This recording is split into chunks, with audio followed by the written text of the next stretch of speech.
Março 11, Deuteronômio 15. Continuando.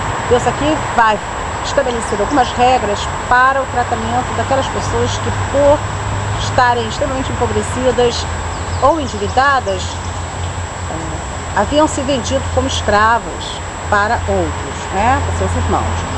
Quando um de seus irmãos, hebreu ou hebreia, for vendido a você como escravo, ele vai servir você por 6 anos e no 7º ano você vai libertá-lo.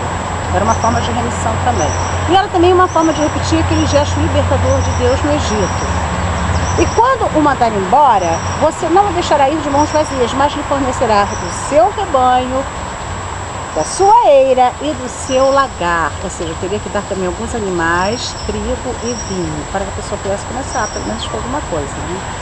Você vai partilhar, dar a ele um pouco do muito com que Adonai, o teu Deus, o seu Deus, vai abençoar você.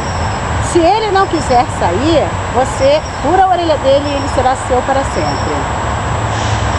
E não pense mal, não vai pensar mal, achando assim, eu vou mandar embora no 7º ano, porque ele serviu você 6 anos e pela metade do preço, porque o valor que Deus está estabelecendo, o escravo deveria receber algum tipo de salário que era representativo da metade da diária, do dinheiro que se pagava por um dia de trabalho.